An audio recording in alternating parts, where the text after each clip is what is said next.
With Christmas break being only 3 weeks away, are you wondering what game you want to play? Well, look no further as I show you our favorite game that we played last year called Light the Tree. Let's go.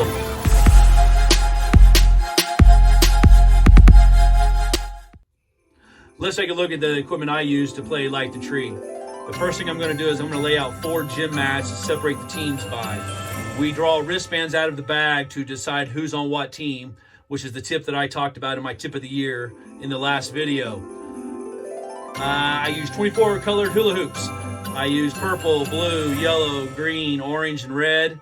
I try to have 24 cones that match the color of the hula hoops as well. Here's a look away that I set up the gym. I lay 4 gym mats down on one end of the gym. Then I'm going to take the hula hoops. I'm going to space them out, 1 in front of each mat, 3 on one side of the court, 3 on the other side of the court. You want to make sure all the colors of the hula hoops match in a row. Here's a look last year from our gym, the way that I set it up.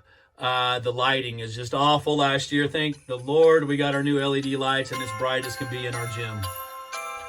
Here's how to play Light the Tree and the story behind it. What I tell the kids is that the hula hoops represent light sockets to put the bulbs in, and that a cone represents a light bulb.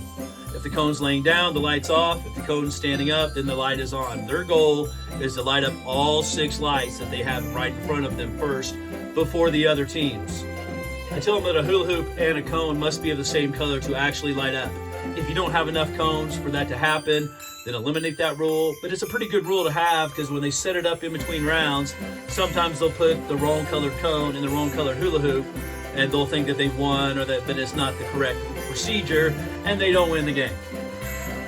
Now let's take a minute and look at some video of my students playing Light the Tree from last year.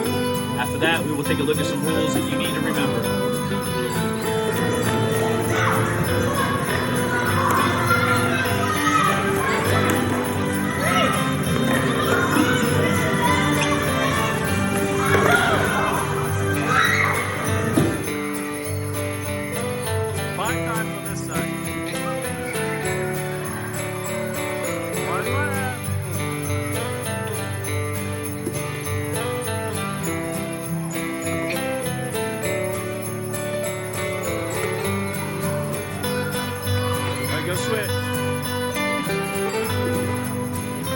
All right, let's have a look at some of the rules you need to remember when you play Light the Tree. Light the Tree is an easy game to teach. It is an easy game to coach. Some things you need to look out for is make sure that they are only flipping the cone 3 times on the first part of the court and 5 times on the second part of the court. The first team that completes flipping the cone all 6 times and back to their seats and have a seat on their mat, I make them all sit down before I will declare a winner. Another thing to remember, if a player is flipping the cone and they're successful, they may continue going all the way down the court. I have had 2 or 3 players actually start to finish complete it one person. It's great to see. The whole team just goes crazy.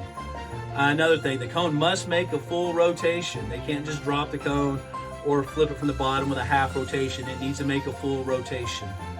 Some of the adaptations you can do for the younger grades is I do not make it land inside the hula hoop for the younger grades. If it lands outside the hula hoop, if it is standing upright, I just tell them to pick it up, drop it in the hula hoop, and move on. It does count.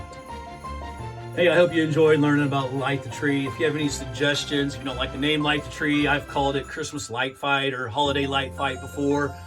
Decide what name you want to go with it, but it is a great game to play with your students over these next 3 weeks. Enjoy. Thanks for tuning in.